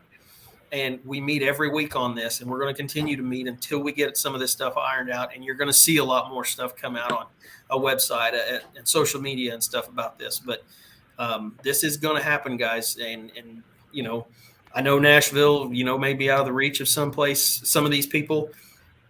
If you can support it by watching on a live stream, that works too. I mean, we've got to figure some of that stuff out yet, but we're going to have a live stream out there. But speaking of the live stream, I just want to interrupt you quick. The live stream, all the money made on that as well is going right back to the pullers. Yeah. So we're, I mean, like I said, Jason said it earlier, everybody that's sitting on this screen right now, that's what we're getting out of this. Every one of us, $0. Our goal is to break even. 0 is the highest that we can make on this poll. Yep. Yeah, and the only person really taking a risk is Brad Holzhauer. Correct. Because we know he's got our back. So it's got to be somewhere, and the guy's got our back. And so no one else is, like I said, in what Jason alluded to in my Facebook post, somebody's got to do this. There's no one else going to fucking do it. Pardon my French. So here we are. We're an after hour. So here we are. No. Well, and to Charles's point, I always like it if somebody's got to try it. What I love is, like, we've all kind of taken an oath to have each other's back, and not one of us. This isn't like me ramrodding anything down Rue's throat. We have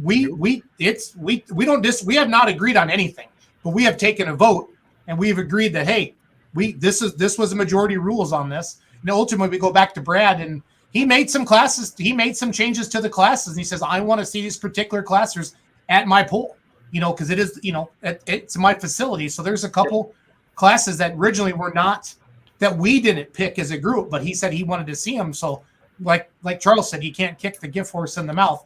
Now, the one thing before anybody talks, I love this comment right here. Ding, ding, ding, ding, ding, ding.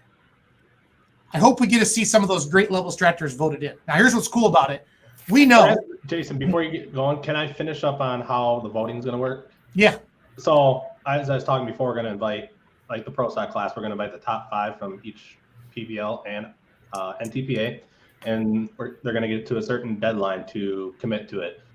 If we say we get 3 from each association to commit to it, we're going to invite 12 total tractors, so 6 committed. So now we have 6 spots open. So now 6 of those openings are going to be fan voted. If they all were to accept, then it's only going to be 2. So depending on how many of these people that actually get invited, that's how many it's going to fluctuate. It's going to be 2. It could be all the way up to 12 that are going to be fan voted. And one thing to mention, let's just be completely upfront and honest.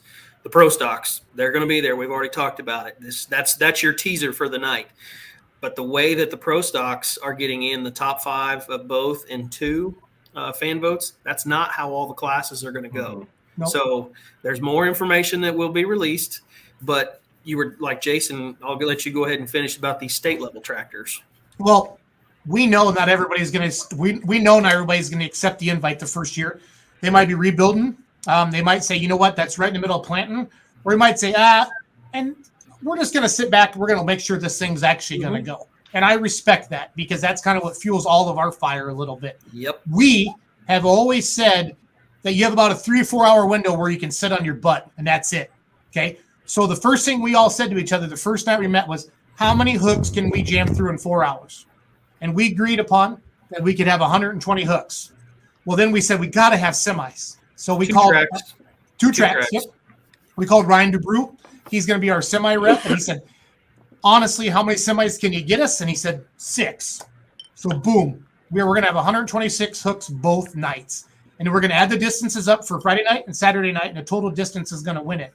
So you can step on it Friday night a little bit, and you still have a chance if you come back and make a heck of a pass on Saturday night. So really excited about that. I think we're trying to put all the things we care about, all the things we talk about. That's what we're trying to bring to you, the fan, and you can support it with the live stream. It's going to be the professional live stream of What Smoking Promotions. All the money is going to go to the pullers, and it's as well as being there in person. And I'm telling you, this facility is awesome, guys. Great views from everywhere, from the starting line to the finish line. Plenty of places to park, and we're not going to charge $25. We're not going to charge $20 again. It's going to be $15. Keep it affordable. You're not going to pay $7 for beer. We're going to make it all the things that we talk about and bitch about that we think's wrong with a spot or whatever. We're trying to but again, we can only do this because we have Brad, and the pullers are going to put some buy-in money, but all that's going to come back to them. Then we're going to come in over the top with some gate money as well. So one of the comments. It's not even just Brad. All this bullshit that promoters get rich on the sport. No, we're not. No, we're not. No. We're not. We're doubling down on this, and we're trying to make this happen for you guys. So this whole argument that gets put up about promoters get rich on pulling, no, not for this one. Months. We will work for essentially the better part of 9 months on this, 8 to 9 months, meeting every week. So we're building websites. We're actively looking for sponsors, and we're putting in all the work. We ain't charging a dime for it. And then, like I said, that's what everybody, when they see something like this, a big pull, it's just like what Charles said.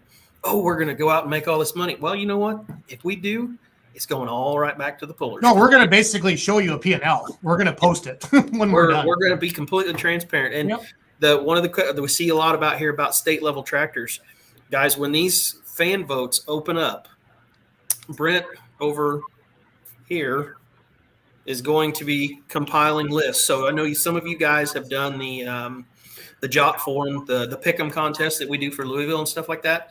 It's going to be as simple as opening this up, and you're just going to have a list there. And that list is going to be all inclusive. We've already talked about how long this list needs to be for each individual class. So we are essentially going to compile a list for each class. Every puller that has competed at least once in that class in 2021 is going to be on that list. So yes, this is going to be a very extensive list. So when you get it, don't just be, oh yeah, I like this one, because you're going to want to read through and just see. Look for your driver. If your driver's not on there and he's got a legit thing, I would challenge you to come back to this guy and argue your point, because it's going to be a very inclusive list. And Troy Stevens, I see your comment. It is not going to be all tractors. There will be trucks involved too. There will be quite a few classes of trucks. That's a part of There'll it be too. blown stuff. There'll be LQ stuff. There'll be diesel stuff. It'll be. I'm not. It's gonna be. I'm not even going to put it all on Brent. That's another piece of this. You had to do something in 2021 to wind up on our radar. If you're some guy who was the baddest MFer in 2018, we don't care. We don't care. What's you a had to do something. What's an MFer, Charles? Massey Fergusoner. Massey Ferguson. That guy. That's right. Love you, Charles. But it's merit based. It's merit based. You had to do something in 2021 to get on our radar, to get on that list. If you didn't and you sat aside and you were out of it, I'm sorry. Great. You have this fantastic legacy. Good for you. We'll see you in 2023. You had to have done something in the last year to be a part of this when it comes to even the invite or the fan vote. And that's just how it has to be, because how else are we supposed to trim it? If otherwise, do you want to be on our shoes? I mean, come on. No. So you had to do something. And the whole premise behind this is, think of the Players' Championship in golf. It's essentially the same thing. They look at the body of work from the past year. That's how you get in.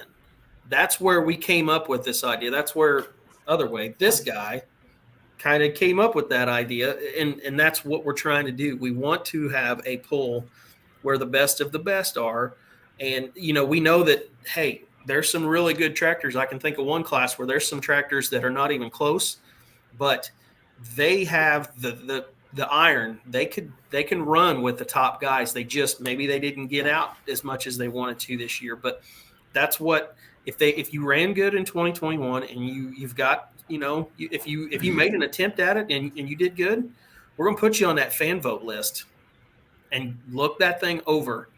Look it all over. I mean, just before you go to vote on the fans, and spend some time on it. You don't have to open it up and just be like, click, click, click, click, click, I'm done. Like the pick'em contest, like we all do. Get your favorite guys in there. Put it on your social media. Promote for these guys, and pullers. Put your names out there. If you don't make the list, say, hey, we want to go to Nashville, fans. You're going to self-promote. You're going to self-promote yourself if you want to get invited. And then secondly, if you're a puller and if you're competing at this, you're going to want to tell everybody. And this is what's going to make this great, is social media. 5 years ago, everybody dogged us. You guys are wasting all your time with Facebook and social media and all that stuff. And now, our page has over 1 million followers, and we touch 66 million people in the last 28 days. Yeah. So we really, truly are growing pulling. Now, we've done it with fun. We've done it with fun memes. We've done it with goofy videos, but we've also done it with good content like this. What people don't realize is you need the goofy memes, you need the fun to draw people into your page, and then you expose them to pulling. And I don't even have to defend myself anymore on that, but I caught so much crap in those early years that you're just a jackass, Jason, and you're not. Oh, I just giggle now. Well, it's only 3 years later, but you're still a jackass, right? Right. I mean, some things haven't changed, but we're all that guy. No, but you guys have stuck with me since the beginning on all of this stuff and had my back and supported it and contributed to the page. And, and Cody, you and I developed a strong friendship in the last year, and it's just been fun. And I just really appreciate that a lot, because it takes a whole army, and it's not just our page. Built Diesel Mafia is going to promote this. WWP TV is going to promote this. Everybody is going to be talking about this event. It's going to be, and our event was picked strictly off of, we went to Brent and said, Brent, one's the first Champions Tour, one's the first Grand National, one's the first big Outlaw one. And we just went the weekend before. That's it. Yep.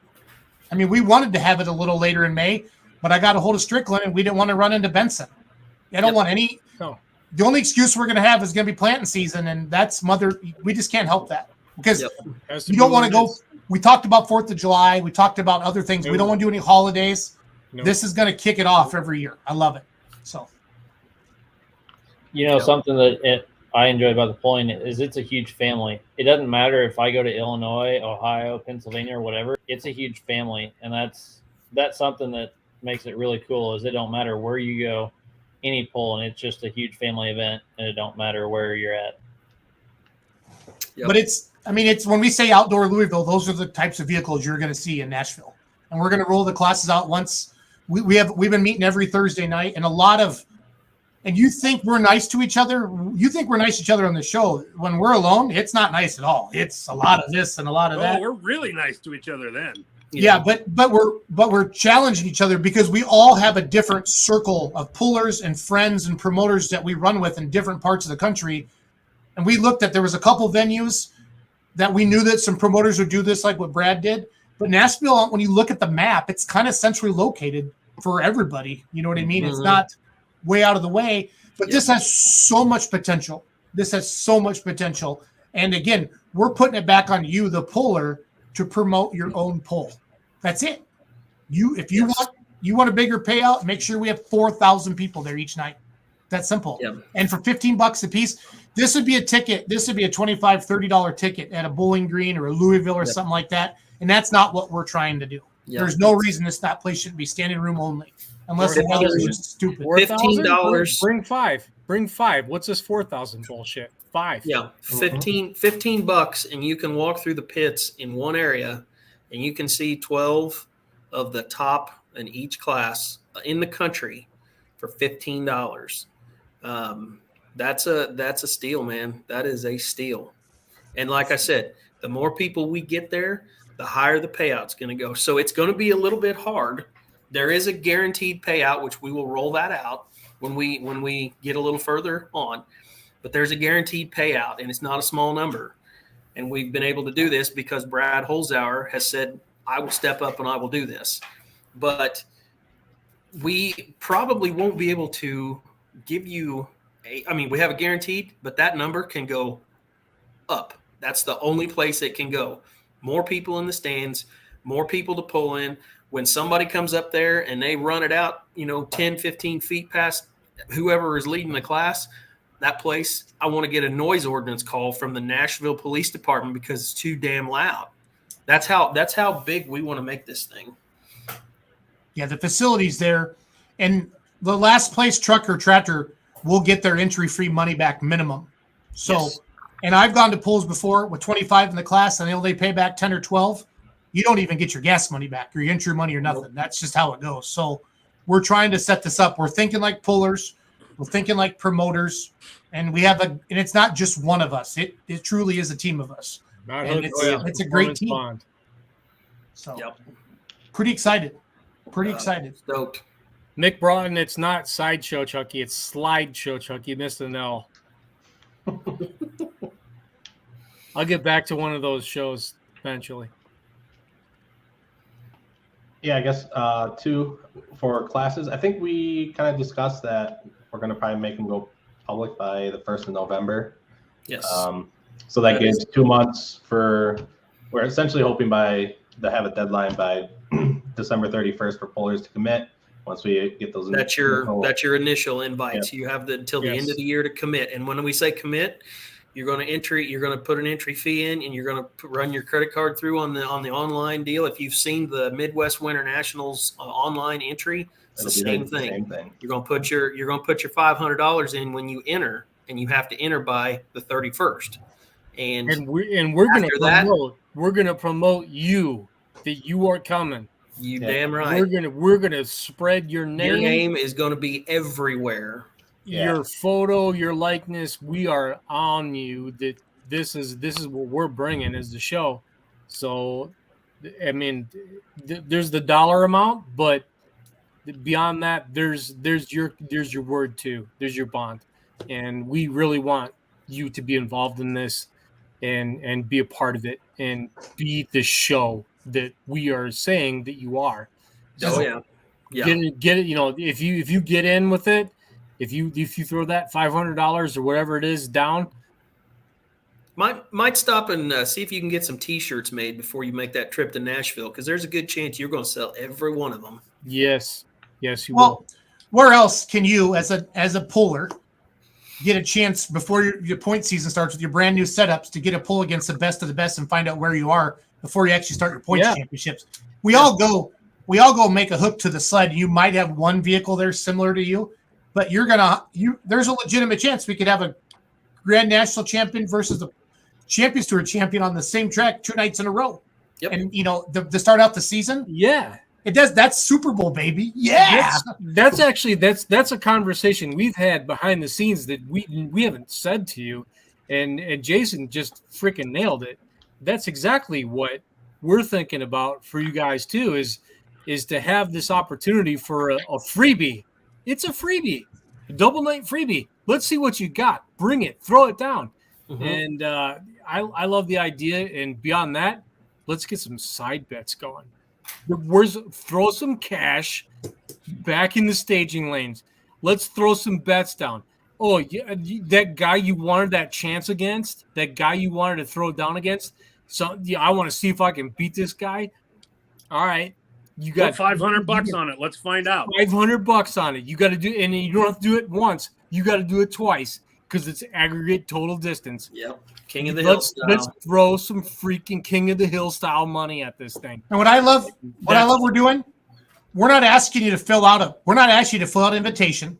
We're inviting you. You're not inviting us. We're inviting you. Yeah, we're inviting you. Yep. It's off your resume for last year. And if you chose not to accept that, then we're going to turn over the fans. And I don't think it gets any better than that. So I love it.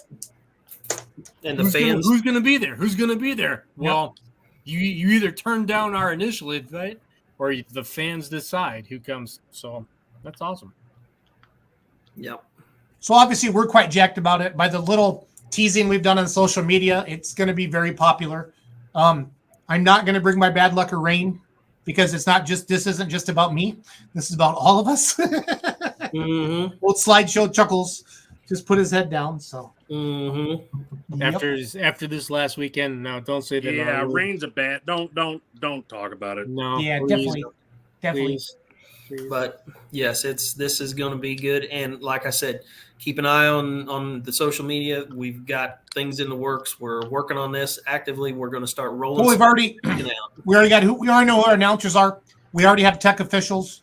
And we don't have all the tech officials. We have our flag people. We need some tech officials on the pitch yet. I was going to say, I saw Jerry asked if we needed a tech official. Well, his name came up last week. His name is penciled in, so we do have some of the positions filled that we need. We are going to be contacting a few other people. It's not going to be an issue to get the help that we need, and it's not a lot. I mean, we know what we need. We know we've got a short list of people that we're going to contact, and we'll make this. This is going to happen. Just get it in your head. This is going to happen. Yeah, and I see Adam Wilson's comment about alternates for classes. We're going to probably try to get at least 2 people just on reserve in case somebody can't make it. Yes. And that way that if somebody last second something comes up that they can't make it, that we'll fill those positions. I know some people find out they're going to the Inderly about 3 or 4 days before the Inderly. Yep. Yep. And we are going to. It's not something we're gonna. Oh, hey, we sent you this on Facebook. No, we're gonna get on the phone. There's a wealth of phone numbers for pullers in this little circle right here. We will contact you directly, and we will find out, a week ahead of time. Hey, are you coming for sure? So that we know that we're going to actively do what we can to make sure that we have a full class of 12. It's going to be way more than a week before. Well, that too, but I mean, it just last minute, we're going to circle back and we're just going to check with everybody and say, hey, are you good? Are you going to make it? And we want to make sure that, think of it as a pre-commit list that actually is a pre-commit list. I know there's other things that go with pre-commit lists and stuff, but a lot of it is everybody gets on pull off and they bitch because they're like, oh, the pre-commit list doesn't work because the puller didn't show up. Well, there's a lot of stuff that goes into that. The promoters don't have time to go back and say, hey, are you coming? Oh, I forgot that you shucked a turbo last week or whatever. Sometimes they just can't do that. We're going to circle back and we're going to confirm with these people that they're going to be there a week out. And if somebody can't be there, we'll make sure that we fill that hole the best we can. 126 hooks that's what you're going to get. Yep. We want to make sure that we've got the show that is advertised. So And I'm sure we'll have T-shirts. But for those of you that's too far to drive to, please support the live stream. yes. Again, we're going to make very transparent. We're going to show you what this made, and we're going to give it back to the pullers. Yes, and the live stream is not going to be any more than what they normally are. It's usually what, $30, something like that. Yep. So you're still going to be in at $15, or I'm sure they'll have a weekend pass that does take a little bit more to put on a live stream. So, but it's not going to be, they're not going to stick you for $120 for a damn live stream. It's going to be the same that it always is. It's full HD. One of the concerns, I'll just address it right now. One of the concerns with the facility, the only thing that anyone has ever said, at least that I've heard, is the sound system. Mm-hmm. It's in the works. It's already being fixed. All new, bigger, badder. You will be able to hear the announcers on the And the track. announcers will be able to walk through Everything I have to say. That's right. Well, that guy is going to be telling us what we hear, or he's one of them. I'll say. And I feel like we've already given away too much. No, we talked about semis and pro stocks. Those are two classes everybody wants to see. That's all we're going to talk about. We're not going to tell you who the flaggers are. Charles is announcing with another guy. We're not going to tell you this. We're going to tell you the other guy because we're going to throw him in under the bus. We need. Okay, Leroy Schluter and Charles Posch are announcing. Yes, so we're not going to tell you this information tonight, but this information will be out there. So we're going to slowly just leak a little bit of information a bit at a time to keep people interested and just wanting more information until we feel comfortable where we can just fully commit. What's the most exciting time in November? Louisville list, right? We all get giddy. I check that website every day, not for me, because I know I'm not going to get invited, but I want to see who's there. You know what I mean? It's cool. Yeah. And we, that's part of the reason why we're doing it now is because, come January, Paul, Nationals is going to be talked about. February, Farm Show, then you got into Cowtown and stuff like that. We didn't want to get swallowed up in that stuff. So we're trying to bring it as much as we can prior to that and get the excitement out there. Because when those things are going on, the fan votes are going to be going and we'll be watching. We want to see, and we'll do what we can to release some information, say, hey, let's see if we can fill up this class. There's 6 available spots in whatever class. Get it done. Paul, answer that question. Which one? Houses in Nashville or within a short drive. So I will say there is one hotel in Nashville. There's another one in Oakville, which is about 17 miles away. 30 miles away is Mount Vernon, Illinois, and they've got all the hotels you need, and it's right on the interstate. So Nashville, Illinois, right on 60 drive. How far is Nashville from St. Louis? 45 minutes? A little over. Closer to an hour. So yeah, but Mount Vernon has all the food, the hotels, big hotels, tons of stuff, just plenty of lodging in Nashville or in the Mount If we run out of lodging, we can probably talk Holzhauer into building the Holzhauer Hotel. Okay, take a couple years, but if we can build it, they will come. So, yep, it's gonna be good. That's enough of that. We still have a lot of people watching, so that makes me super excited that people are jacked about this. But we can't stress this enough. We need all of you to spread the word about this. Yes. So all of you need to be on your little Snapchats right now and your Instagrams and your TikToks and Twitters and all that stuff. So, Cody, somebody find that Pioneer thing. I gotta. Oh yeah, gotta we do gotta this. talk about that. There's a lot of people that are watching that may not have seen this. This is so funny. I know that Thomas Farms had he had a video about it. Hang on, Jason. I got it. My buddy Roos. Thank God for the internet. What would we do? We'd have to work all day. Yeah, my Monday nights would be a lot more open. So would my Thursday nights And my Tuesday nights. Yeah, and I'm being told I have a lot more things to do from someone. Looks like you had a nice weekend with family, Paul. I'm very proud of you. I did. I've been catching up on family time since summer kind of sucked some of that time away. But no, we've been doing good. And I did legitimate yard work yesterday, like chainsaws, and I have all my fingers still.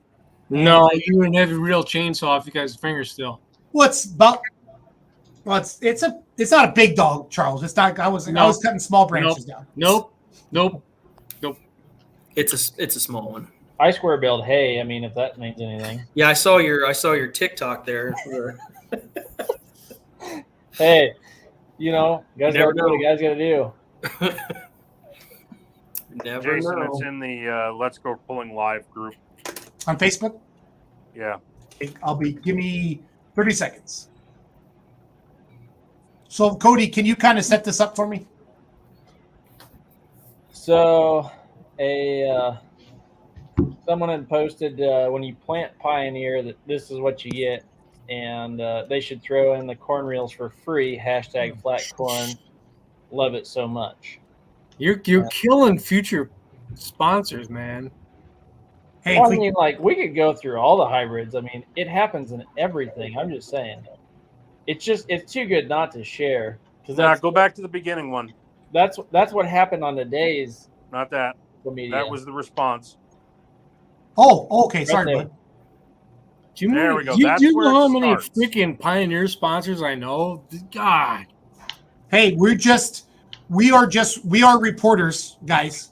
We're not. Boys, the way Pioneer's been raked over the coals today, there's nothing that we could say that would make it any worse than what has already happened. Well, and that's the thing. You know what? There is the saying that there is no such thing as bad publicity. Pioneer is getting a lot of eyes on its social media, good, Well, they're wrong, or indifferent. And I have a feeling their guarantee. social media manager might maybe looking for a job, but it's just like Cody says, this happens every year. Doesn't matter what brand. It's part of the farming gamble. I think. You know how many customers I have that have a 1187 that does fantastic year after year. So I mean, like I said, it don't matter which brand it is. There's always going to be somebody making. I mean, shoot, I've knocked a whole bunch of different ones just for entertainment purposes, but. My favorite one is this response right here. I do plan all Pioneer, but I had to screenshot the tweet and the reply together. It's pure gold. Mm-hmm. I do not endorse any of this. No, my dad plants all Pioneer. He's having a good crop. I'm just saying this is just fun. Something fun that happened today. Hey, what's the story on this one? This is for sale?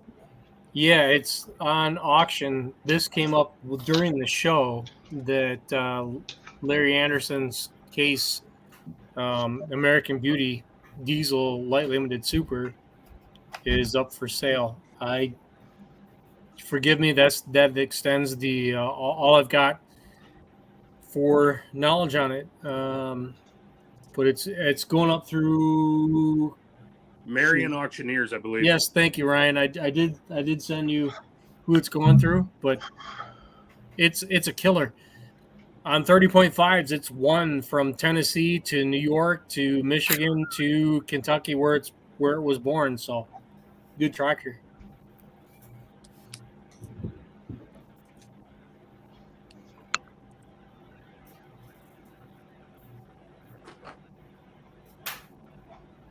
This is where we try and explain away the tweet. I'm sure that went very well. Hey, it gave him something to do on this Monday, so it's all good. Yep. So he's saying it's sold already? Pruitt is? No, it's up for auction. The auction closes, I think, Wednesday or Thursday. Oh, okay. Got it. Now up for auction. Got it. Charles got so mad about the Pioneer corn, he just left. Nah, he's probably reloading that Yeti. Mm-hmm. Yeah, I'd love to get Soundbine on the show. He has dynoed a couple of my motors from Riverside in the past, so that'd be He fun. knows how to make horsepower. We want to know the Michigan Mafia. We want to know what who you want to see on the show. So just send us a message on Facebook. Mackenzie will keep track of it. And Pruitt's saying that Larry sold it 2 years ago. Did Charles's Pioneer seed rep call him? We lost Charles, so have to find out. So Well, boys, let's wrap this one up. Let's go Agreed. around. Brent, what do you got going on? What do you want to talk about? What's your 30 seconds of fame? Just worked with Charles today. We got the website domain name and everything taken care of and got on the hosting site. So website will be getting put together for our poll in May. Awesome. And Oh, you still talking, Brent? yeah, and then just been with WTPA banquets, getting things ready for that. That's in December, and then working on some sponsorship stuff for WTPA, and things are going to start moving along here for 2022. I don't need to be overly nice to you, Yarn, but you've done a ton for the WTPA for what you do with the scoreboard. And I know you didn't buy the scoreboard. Maybe you did. I don't know. No. But the scoreboards, what I've seen for Badger State and East Central Iowa and for WTPA, what they do to the show, so cool. So if you can find a way to put a scoreboard in your life, please do it. I'm talking about your state level associations. All the big ones have them. Your Outlaws, your NTPA, your PPO. Oh, Chucky's back. I thought we lost him forever. So thanks for all that you do, Brent. So I try my best. Hi. there's a reason you're on the screen, ding dong. I know. I was waiting for you to acknowledge it. Right now. Hey, keep waiting there, dog. Keep waiting. All right. I will wait on that. Right now, the work is just insane. This is the time we usually see a lot of guys that are wanting to make some improvements to their tractors, and the texts have not stopped. We are slammed for the winter. A lot of really cool things coming up. Some of it's just, guys wanting to shore some stuff up, get some different, maybe stronger components. Some guys are going all the way. I mean, they're R&D and everything. One need to be ready by a certain date in February. We got a lot of really cool stuff rolling through the shop. So I'm going to be swamped with that basically all winter. Maybe even some prosthetic foot parts. There is potential for that kind of stuff. We do machine some of that material. We don't prefer to, but Jared, if you need a model toe, I guess we could probably see what we could come up with. Billet titanium. There you go. That stuff sucks to machine. With a 618 logo on the toe pad. I know someone who could do that. But no, that's as far as pulling. Once it stopped, and it did help that around in most of the Midwest, from what I'm seeing, there's been some really good crops. So that always helps with sales of pulling parts. So we're seeing just a ton of work that's going to be coming down the pipeline. So excited about that. Our tractor is going to get some pretty serious upgrades as well. We've had it out for a season now, so why not? Why not? Why not? Hi. I feel like I know what the question is, so I'm going to deliver the answer that it probably will be. I've been on the road since middle of May, and it's time for me to stand down. I've got some stuff here at home that I'm not going to go on the show that I need to take care of, and I need to step back. If it has to do with the Pullers Championship or the Midwest Winter Nationals, I'm 100% all in for any of that.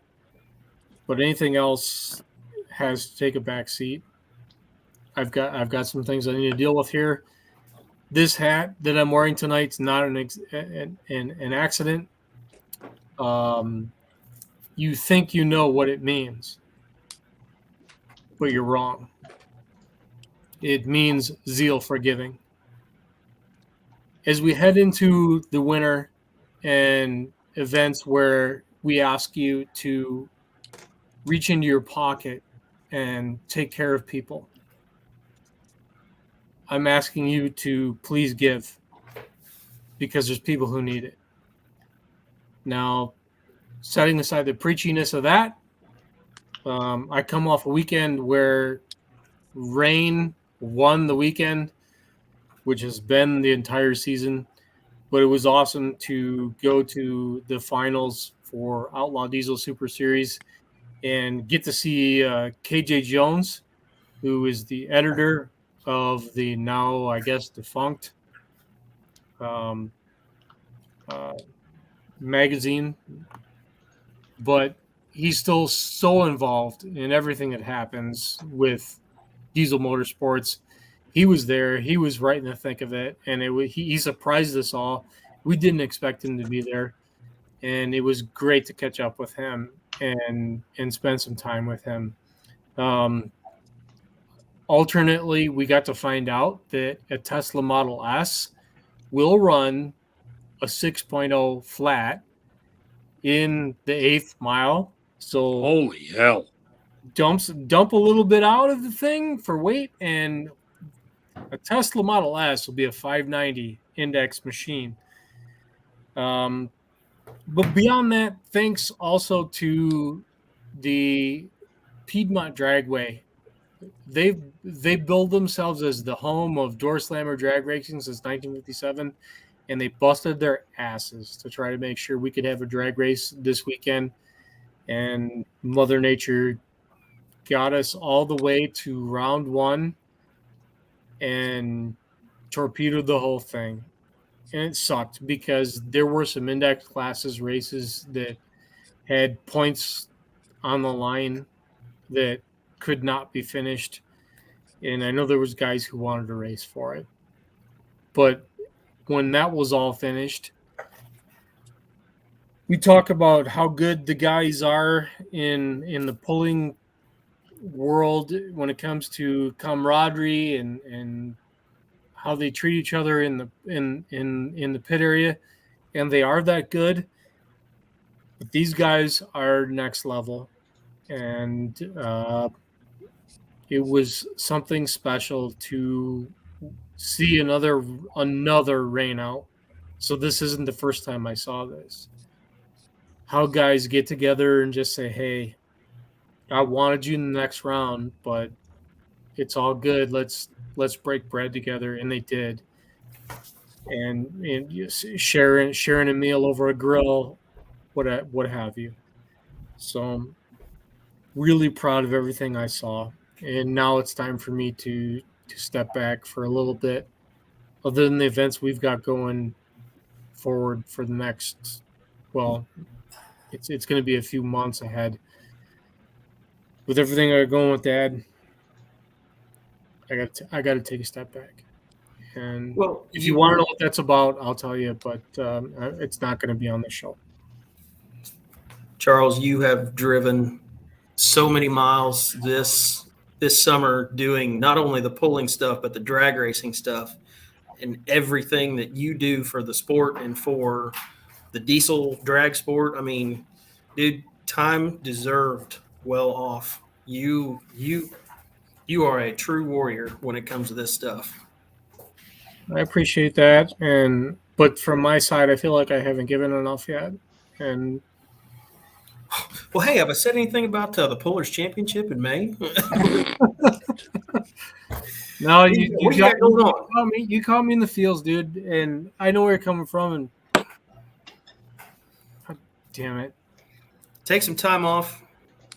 I want this all to go. I want to give it all, but it's gonna go. Right now, I can't, man. I can't. I just can't.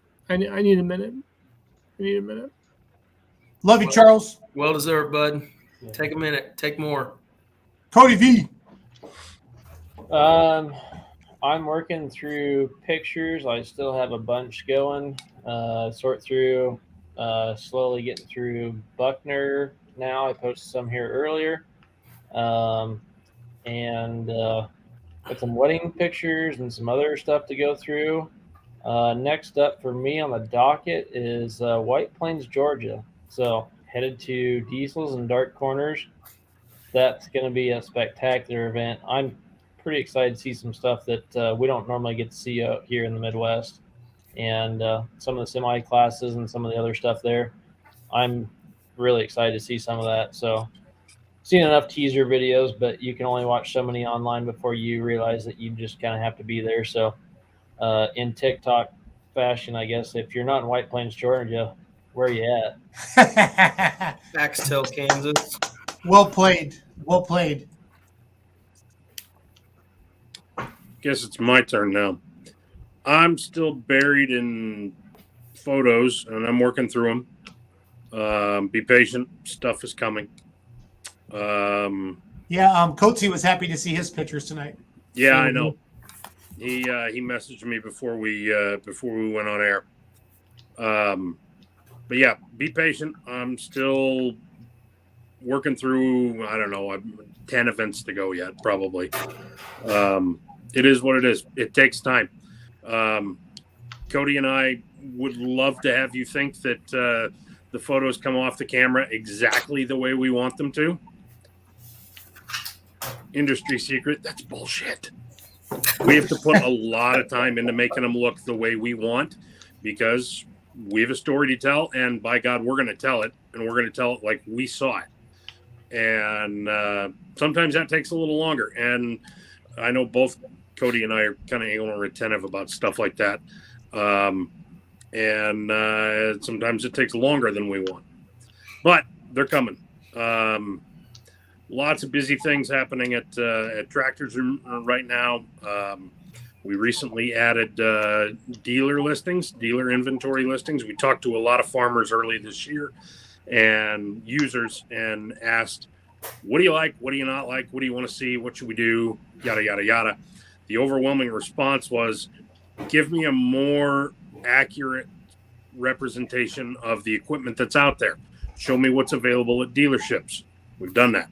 We're in the process. We're adding probably 3 to 4 dealers a week right now. So there's more inventory than ever out on TractorZoom. So if you are looking for stuff, there is stuff out there. You know, farmers complain all the time. I can't find a tractor I want. You're not looking hard enough. Go out to TractorZoom. We have at least a dozen dealers online right now. I know we've got 3 or 4 in development mode right now that'll probably launch into production later this week. So you can see those things. If you need a draper head, we've got like 65 of them listed at dealers across the country and a couple on auction. Anyway, enough of the work thing. The last thing I wanted to talk about was today's World Mental Health Day. And a couple of weeks ago, we did touch on this with farmers and what it means to be a farmer and how there seems to have been a stereotype kind of with boomers and the generations before boomers, where you were kind of expected to suffer in silence. And that's not an applicable stereotype. That's something that we need to shatter.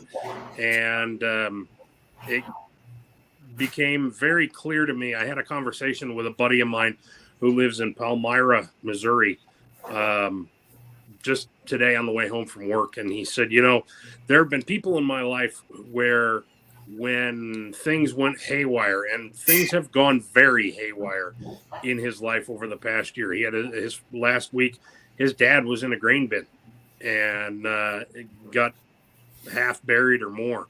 And, you know, thank the good Lord that the emergency response crews could get him out and dad's life was spared. But that hit him pretty hard. And there have been other things that have happened. And, you know, we all know life isn't easy. We don't have to suffer in silence. If you need help, don't be too proud to ask. Just, you know, pick up the phone. Call any of us. All of our numbers are on our profiles, I swear. I know mine is, Jason's is, and I would imagine most of the rest of these guys are too. And if not, we all have messengers. Shoot us a messenger phone call, whatever. Reach out. If you need help, if you're not feeling right, that's okay. These things happen. Please do. Please do. Do not suffer in silence, because that's foolish. There are things in your life that are bigger than you. There are things in my life that are bigger than me. And we all need help sometimes. And this whole suffering in silence business, bullshit. Enough of that. To quote Letterkenny, When a man asks for help, you help him. And if anybody can tell me which episode that's from, I'll be impressed. Pitter patter. Pitter patter. So that's my spiel. Reach out if you need help. There are resources out there. They won't judge. They'll give you the shoulder to cry on. They'll give you the hug. They'll give you the helping hand. And there's 6 of us right here. Damn right. Cheers to that. 6 of us that care about all of you, and we thank you for watching our show every Monday night and supporting all of us on social media and in real life as well. I joke about social media not being real life, but there is a fine line between the two. So perception isn't always reality. So if you need help, please reach out to us. And we do this every Monday night. Please tell your friends, family, coworkers, anybody that loves the sport. Please start talking about Diesels and Dark Corners. We're behind that 100%. Midwest Winter Nationals, and of course, the Pullers Championships, May 13th through the 14th, Nashville, Illinois. It's going to be awesome. It's going to be great because of you. Jason. Yes, sir. Lisa Jostock asked a question we never addressed. And I don't know how we're going to address it, but I'm going to make the smart ass comment. Okay. Lisa, for those of you who are for the competitors who could not make it in from Canada for one reason or another, Gibson's, vote them in. Syrup. Is there anything else we want from Canada, guys? Turd gear. Turd gear. Turd gear. Turd gear, and you got to bring Dan with you. I sent Dan a care package from the Beer Money Pulling Team, and it arrived today. So did it also include a better modem so he has better internet? I did not send him a modem, Bruce. You cheapskate. I let you down. Yesterday, how did you do? I got second place. I lost by 4 feet. And today? I was 700 pounds light because I didn't bring it all the way to the tractor. Fault, That was the first time I ever pulled her. And today. Well, let's talk about today. I put her in a 16,000 pound class. I put her in turret gear. They were all 280, 290. One was 310, maybe 312. And you were? I put her right at 370 feet, right in the sand pond. The only mistake I made, I didn't put her right in the registration booth with the girl. I don't care how many times I watch that. That'll never get old. If somebody doesn't dress up for him like Halloween, I'm going to be pissed. So, Pitter patter, you better get your costume ready. Damn straight. Just wait. I'm going to call in some favors. You want to hear some stories? I love it. I love it, guys. Love all of you. Have a great week, and we'll talk to you Thursday night. See you guys. See you guys. See y'all. Later on.